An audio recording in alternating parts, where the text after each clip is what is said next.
some of our favorite books, it was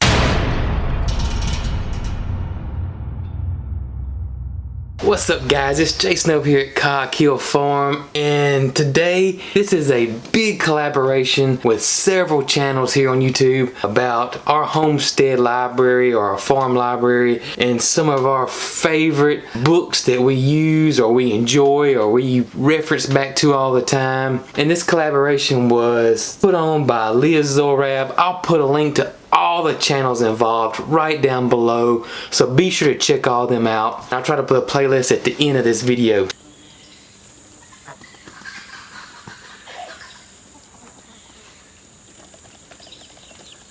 I've got so many books that are about homesteading or farming or gardening. A lot of books. And narrowing it down to our three favorites was super tough. We have books ranging from growing tomatoes to milk goats to butchery. If I think I'll need it, I'll definitely buy it. And I love hitting the thrift shops for books. I'm gonna pop some tags, only got $20 in my pocket.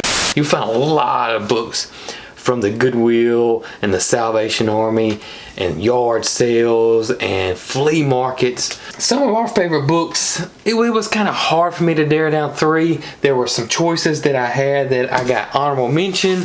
I just recently got this one. I'm super enjoying it. This is one that came out of the Homestead box last month. It's Fermented Vegetables. Read this book and this is so fascinating to me. I love listening to Sandor Cats talk about fermentation, and that whole thing is just fascinating to me. So this was on the honorable mention. The Beekeeper's Bible, I mean, come on. By the time you read all this book, you would be a bee expert. This thing is massive, but it is so detailed. Another one is my favorite Canon book. You've heard me mention this a many times. If you watched any of our Canon videos, the jams, the pickles, they all came out of Kevin's West book, Saving the Season. This book is kind of, it's not your typical Canon book. Some of the recipes are very, very different, but so awesome. And this book's got little stories in it. It's just a great book. The Butchery book by Story. All the story books are awesome. I remember when I was looking for butchery books, this book just came up time and time again.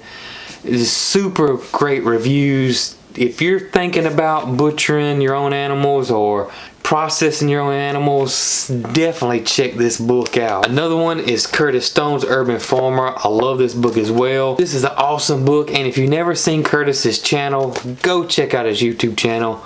It's a great channel. Hey guys, my name is Curtis Stone and I'm an urban farmer. I run a farm called Green City Acres, and we grow organic salad greens, microgreens, cherry tomatoes, baby root vegetables, and some herbs in urban lots that we don't own, that we sell to nearby grocery stores and restaurants. Introduction to Heritage Breed book. It goes into detail about heritage breeds, so definitely check this book out. And this is a book I picked up, as you can tell.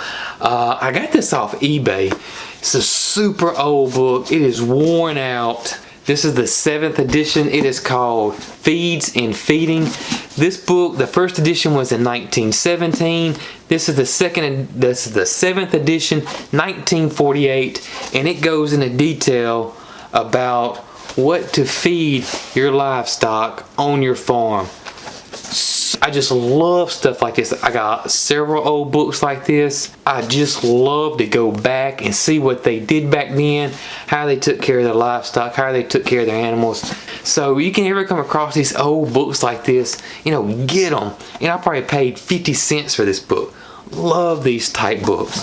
So then that brings me down to ones I picked out that were my three favorites. Number one is another stories book. This is Stories Illustration Guide to Poultry Breeds I cannot tell you how many times we have looked at this book. This book reminds me of, you remember when you were a kid and every Christmas you got that big thick JCPenney's catalog or that Sears catalog and you thumb through it and you circle what you want for Christmas? That's what this book reminds me of. It is like a chicken lover's Sears Christmas book. I mean, come on. It is so detailed. Pictures are beautiful. It goes into detail about each breed of the chickens. It even goes into detail about ducks and geese. We use this book when we're researching for poultry breeds, especially egg layers, because we like to have heritage breed egg layers here on our farm. So we've raised so many different types, and we got most of the information out of this book and from the heritage breed website. This book is just, it's awesome. I've recommended this book probably 20 times in my 2 years here on YouTube, and I'm still recommending it. I mean, if you're a poultry lover or getting into chickens, this is it. This is an awesome reference. It breaks it down, even like on the poultry breeds, it breaks it down from the egg layers to meat birds to dual purpose. I mean, it's an awesome book. It really, really is. Another book that I use all the time, and it's a cookbook. At first I thought about, well, maybe I should put a cookbook in this, but I mean, when you see this book, you'll know what I'm talking about when I say use it. We use this book all the time. Look at it. It is worn out. This book was brand new when I got it. It is The Gift of Southern Cooking by the great Edna Lewis and Scott Peacock. Now, if you follow my channel, you know that me and Scott are real good friends, which also helps that I have his cookbook, and if I need any help with anything, I can just shoot him a text or call him. Don't cook them too fast or they'll be too brown on the outside and not cooked all the way through. Thanks, Scott. Tell Kenny hey. I will. But beside that, this book is awesome. Recipes that anybody can make. They're so simple, and we're here from the South, so they're all Southern recipes. Just when we got the garden going, we use this book. I mean, the wilt rutabagas are unbelievable. Y'all know I've done the okra pancakes. I made a video about those. There's several cornbread recipes in here. When Thanksgiving rolls around, I typically do Scott's turkey and dressing. I mean, when we do our greens, collard greens, kale, mustard greens, whatever type of green we got, we use this recipe to cook the greens. We use this recipe in here to cook our squash. We use this book a lot. The chicken and rice recipe in here we use all the time. I could keep going on and on and on.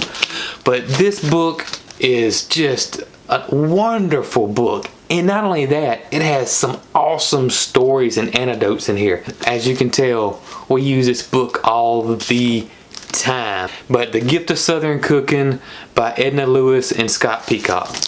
By the way, Scott's known for his super famous fried chicken.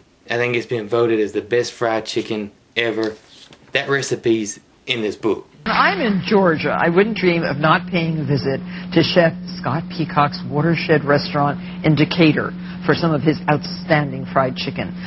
Lastly on my list, our main thing here in our farm is meat chickens. I want to say that we did meat chickens for a year before I bought this book. And I didn't buy this book because I never could find it used, because I'm just cheap like that. Most time you can find books used, a lot of times, sometimes you can't. So this book, I never could get a second-hand copy of it, so I just put it off. I should have bought it when we first started meat chickens. That's Joel Salatin's Pasture Poultry for Profits. This book is excellent. If you're going to do meat chickens, I highly recommend this book. He just breaks it down in a way that's easy to understand. There's some things that we should have been doing right off the bat that I didn't know. As y'all know, even though we don't run chicken tractors anymore, he does have his chicken tractor dimensions in here and how he built it. But I kind of modeled my latest brooder off his brooder in here. Just there's a lot of information in here, and it's little simple things that we should have been doing with our meat chickens that we wasn't. And even though our system is not exactly like Joel's, like I said, we don't use chicken tractors. You know, we've tried 3 different designs. We even tried his design. None of them worked for us. So we got our portable coop now that we build out of cattle panels, and then let the chickens out and let them just free range inside a controlled area that we have fenced off. And that's working so well from us. But I'm using some stuff that he discussed in this book. This book was really, really helpful. I mean, I remember when I finished reading it, I think I read this whole book in 2 nights. I think when I specifically remember when I finished reading this book, I was like, you dummy, you should have got this book to start with. If you are running meat chickens, I highly recommend this book.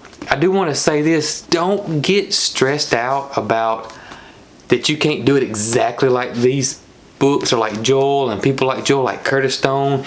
Don't get stressed out that you can't do it exactly like they're doing. Just adapt, do what you can, and use some of their principles or use some of the teachings that they have in their books to make it fit for your situation. And that's what we've done. And this book was really, really, really super helpful for us.